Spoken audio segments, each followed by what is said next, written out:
Good evening. This is the Shit Show of French Politics podcast. I am Muriel and I am trying to explain to my dear husband Nast the ups and downs of French politics, which are quite interesting lately. And tonight we're recording much later than usual because I insisted that we should wait until the evening so that we can comment the early poll results for the French round of the French parliamentary elections. Great, Amor. I'm just expecting something good to come out because you've been in a merry mood for the for the evening. So let's hope for the best. Yes. So again, it's estimations. The full results will be known tomorrow morning, but so far coming in first at 26.1% of votes is the left coalition Noops. No. Coming in second and quite close. Actually, for the first hour, they were given as a tie, but the distance has been broadened. So at 25.6% of votes, the Ensemble, so Together coalition, which is Renaissance and some allies from other center-right parties. So they also have their own coalition. So at the end, Renaissance didn't feel confident to go for it on their own. Yeah, their biggest hope would be to have enough seats just for Renaissance, but this looks very unlikely. So they're running as a coalition. Coming in third, the Front National at 18.5%. Then Les Républicains, Conservative Party at 14%. And then you have a smattering of small parties.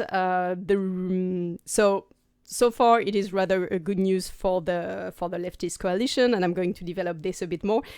The bad news, however, is the participation still being a catastrophe because only 47.5% of the electorate went to vote. So we have an abstention. 47. Yeah, so less than half of the registered voters went to vote. That's 52.5 abstention. It is the biggest score of abstention in the past 15 years. And yeah, this is, this is bad. This is quite telling of the democratic crisis of French politics, definitely. And yeah, that's the real bad news of tonight's early results. But otherwise, clearly for the Noobs, it is a victory. There are still some issues, but they have won their bet. They've managed to come first. It is the first time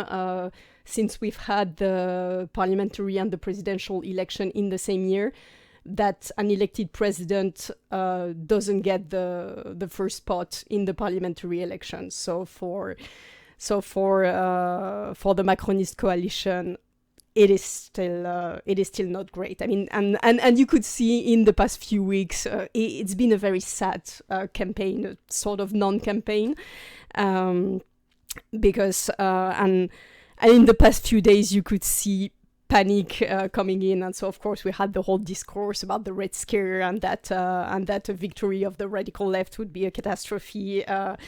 But yeah, so at least this is interesting, and this is going to shake a bit the political status quo, and it's also, in spite of the heavy abstention, it is putting back the parliament to a central stage in the French political life, which was not the case until then, because again, in the French constitution, the president has considerable power, and usually he has a parliament majority, so the president decides everything, and parliament would just be putting a seal of approval. And now it's not going to be as clear cut, and this only is really a small revolution.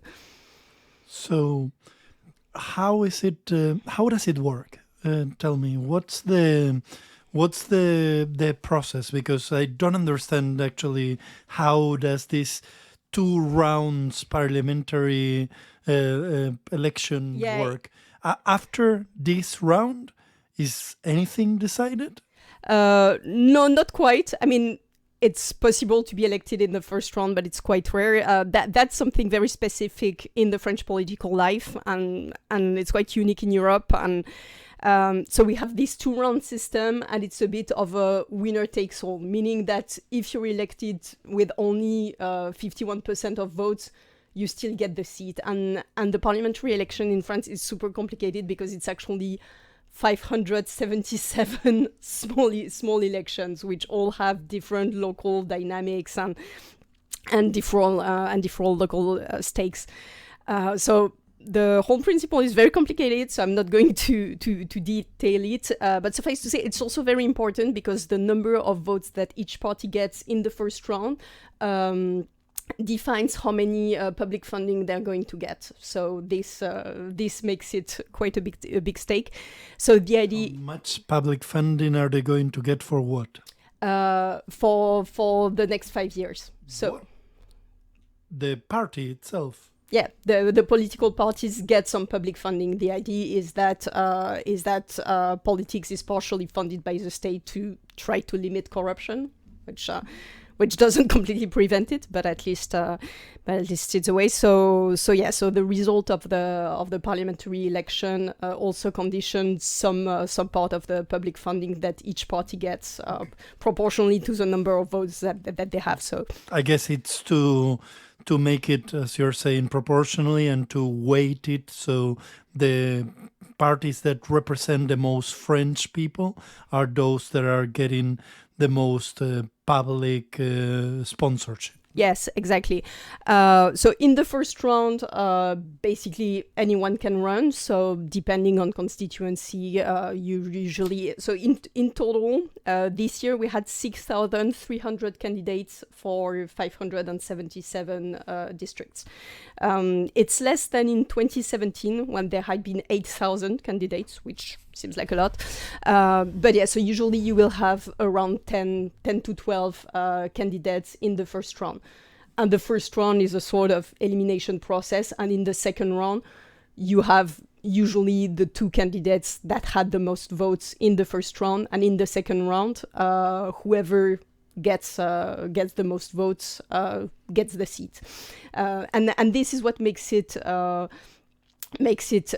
very complicated because usually people in the first round will vote for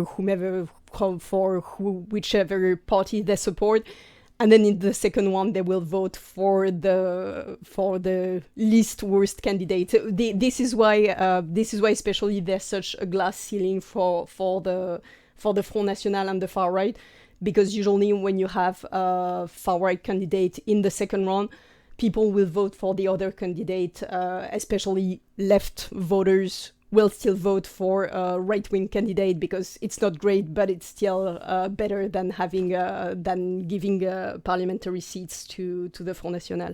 Okay, so let me see if I am getting it right. This is like a mini presidential election. Yes, exactly. It's a mini presidential election.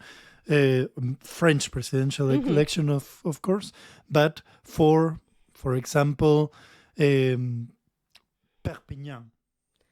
Yes, right? exactly. So we and another 12 people are running for the parliamentary seat of Perpignan. If there was just one, maybe there are several in big cities, of course. And in the first round, what is decided is who are going to be the 2 contestants to that seat. Yes. Okay. Thank you. And generally for the French parliamentary election, each district represent more or less 125,000 inhabitants. They are more or less of the same size, even though with demographic change it's not perfectly equal. But the idea is that each district represents the same number of inhabitants. So it means that in a city you're going to have several parliamentary districts, and then in rural areas you're going to have one district covering several several cities. So this is where we stand. It means that the second round coming next Sunday is extremely open, because one of the questions, so far the projection still makes the Ensemble, so the Macronist group, getting the most seats, because with this second round principle, usually centrist candidates have a better chance to get votes. And from the get-go, the Macronists, of course, have been talking about the extremes, and they say voting the radical left and voting far right, it's exactly the same. It is chaos, destruction of Europe, of the country. So they are really leaning in we are the only rational, moderate option. And the main question is, in how many districts can they still run? Because a lot of people have been eliminated.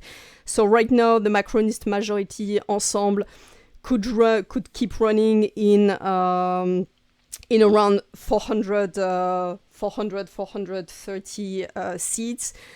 The Nubes out of, you said 500. 577. Okay. The Nubes leftist coalition could get close to 400. So and the Front National could be still running in close to 200. So there is, for each of the three blocks, potential to win a number of seats.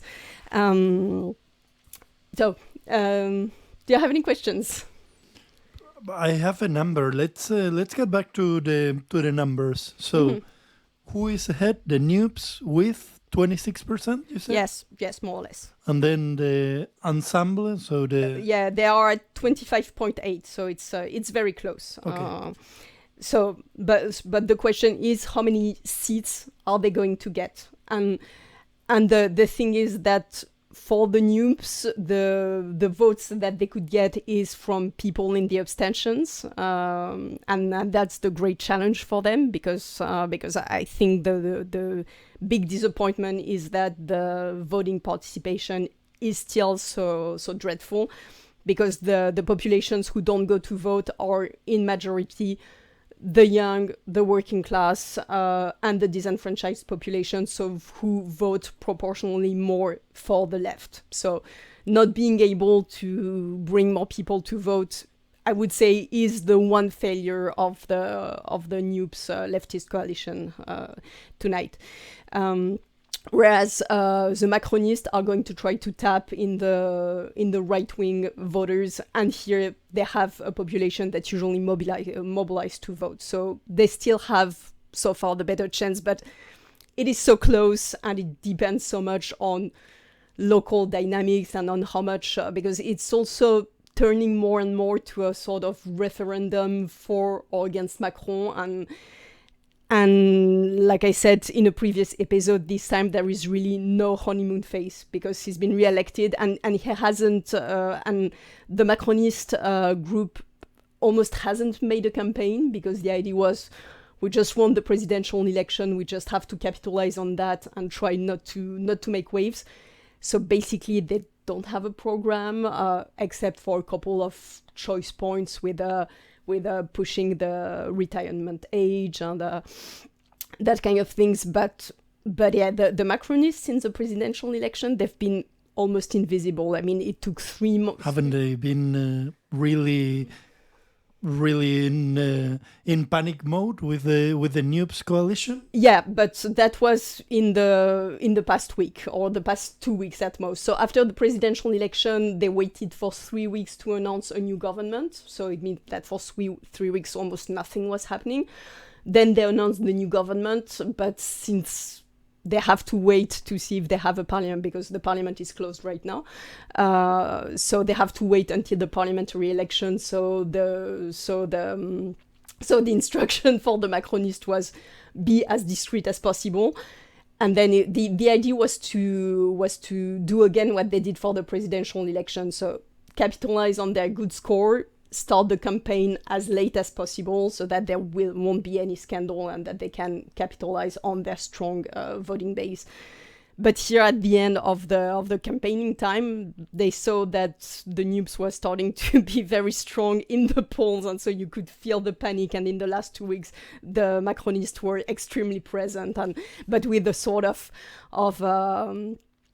moral panic discourse in that. But it's going to be a catastrophe. We have to mobilize against the red, and so on and so forth. What about the big media outlets or the mainstream media? Is that because if I infer the reaction from what was a reaction or what has been the very, very, very coherent or consistent reaction over the years with Podemos in Spain, is really demonizing the coalition and demonizing the leadership of the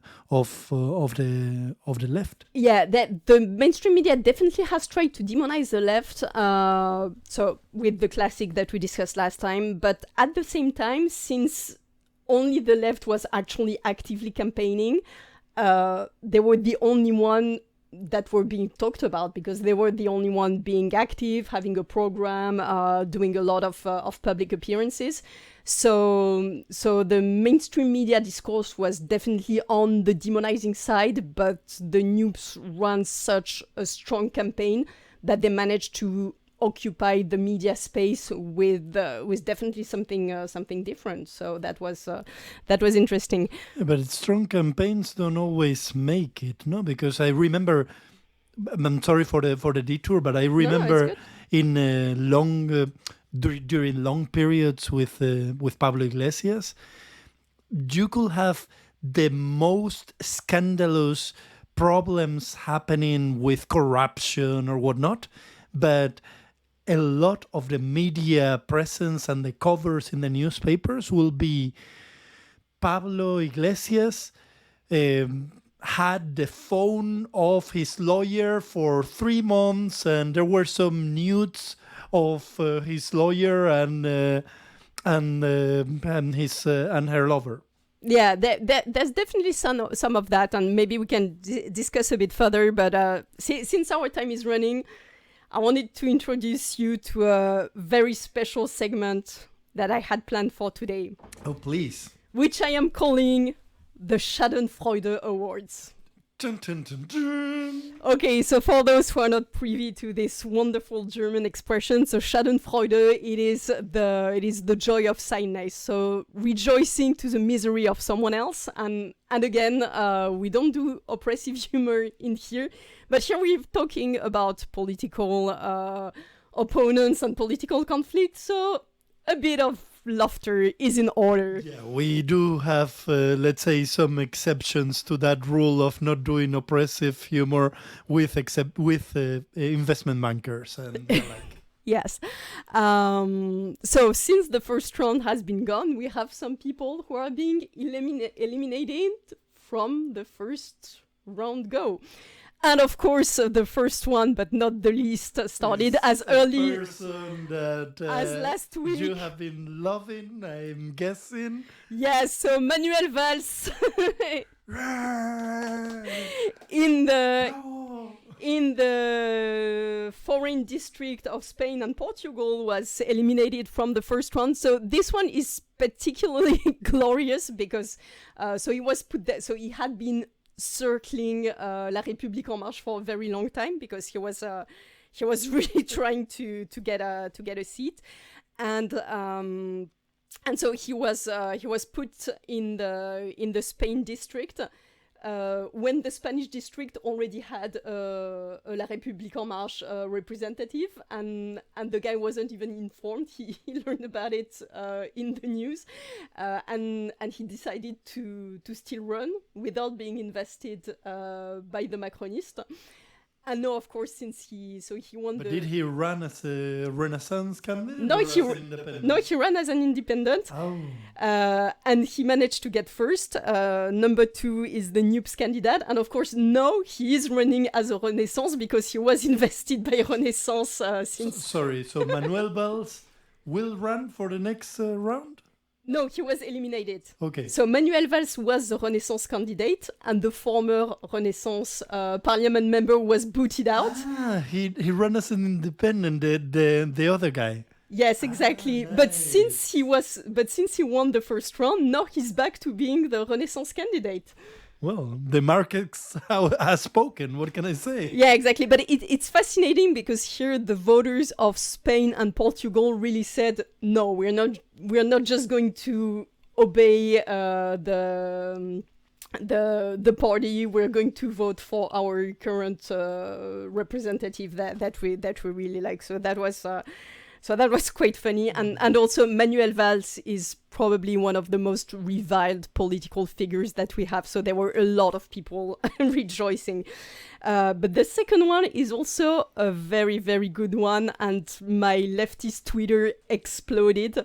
So a guy called Jean-Michel Blanquer, who was Macron's Minister for Education in the past 5 years, was someone. I imagine someone that it's really loved. Oh yeah, no. He's the figure of privatizing the public school, of chasing Islamo-leftists left and right instead of addressing the issues of the school. And he put forward the one that ordered this study, this McKinsey study, yes, to figure out how to privatize the education system. Yeah, exactly. So he was also one of the most hated public figures, and he has been eliminated in the first round. So this was my leftist Twitter completely exploded.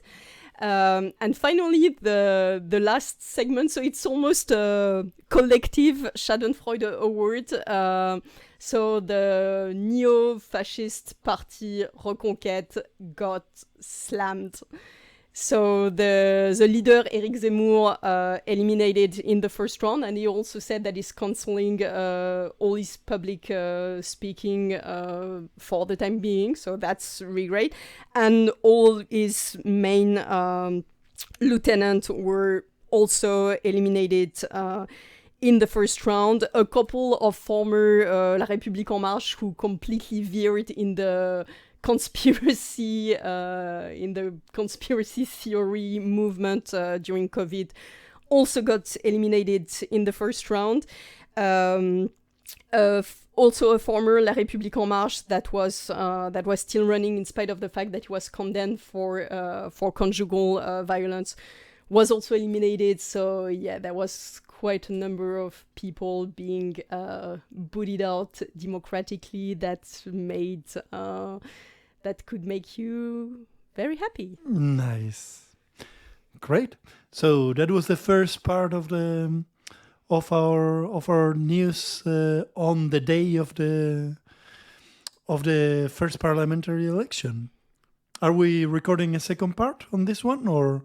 No, I think we've covered most of it, but we'll be back next week to comment the second round and the final results and the consequences on the French political life. Is it as soon as next week? Yes, and I will have to drive to Copenhagen again, so sorry in advance. Great. See you next week. See you next week.